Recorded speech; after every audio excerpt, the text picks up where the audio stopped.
Ria stood by the window, watching the rain fall silently against the glass.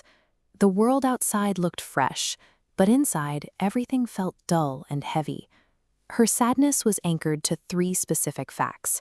She had failed her exam, her best friend stopped speaking to her, and her parents seemed too busy to notice. To Ria, it felt as though life had simply forgotten her. This is the deficit mindset. The brain acts as a narrow, rigid spotlight. The beam locks onto red warning shapes, the failures and voids, leaving positive elements in total darkness. Restricted to what is missing, the mind becomes an echo chamber where nothing ever goes right. This bias warps perceptions so severely that life feels actively hostile. Even in safe environments, the deficit mindset creates a subjective reality of isolation and constant loss.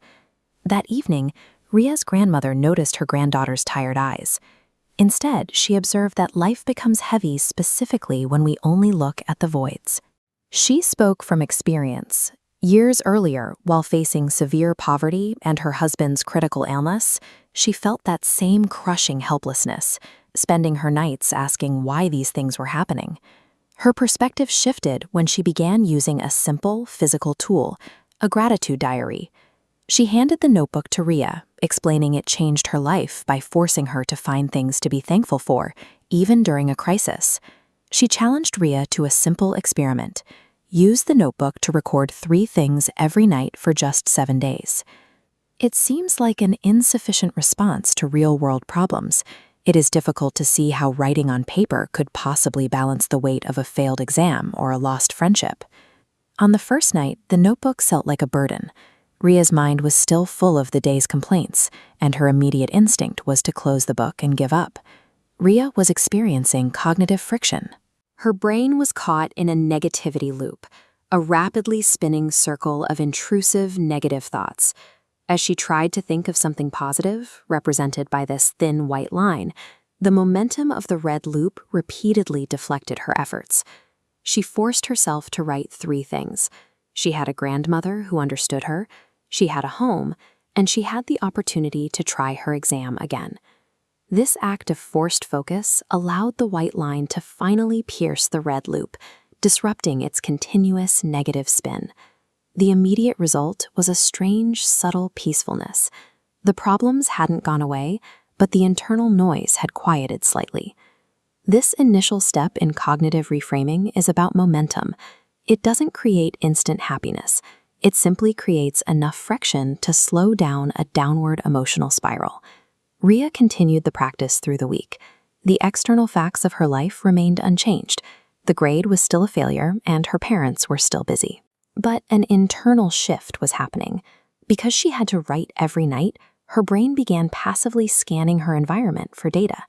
As we see in the diagram, the narrow spotlight of the deficit mindset began to widen. It still registered the red problems, but it now illuminated the green and blue shapes that had been there all along. She started noticing minute details that previously slipped past her. She felt the morning sun's warmth, saw a stranger smile, and tasted her favorite food. Her heart began to feel lighter because her brain was finally recording the presence of good things. This change in perspective faced a real-world test when her friend Anjali suddenly approached her to apologize. Instead of the bitterness she had felt days earlier, Ria responded with calmness. She accepted the apology and later wrote about the value of second chances. The gratitude practice hadn't fixed the friendship for her.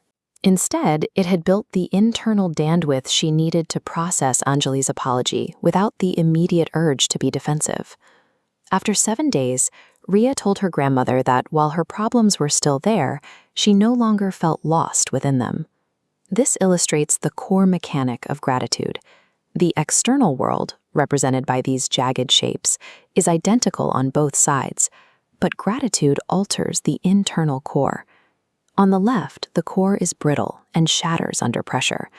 On the right, the core has expanded, allowing it to absorb the same impact without breaking. When the internal mechanism for processing reality grows stronger, the exact same environment feels different. The world hasn't become easier. Ria has become more resilient. Ria will still face difficult exams and tough days, However, she now has a baseline of internal strength to process them. Gratitude functions as a cognitive tool that turns current circumstances into enough. It provides the peace and meaning required to move forward, even when times are difficult.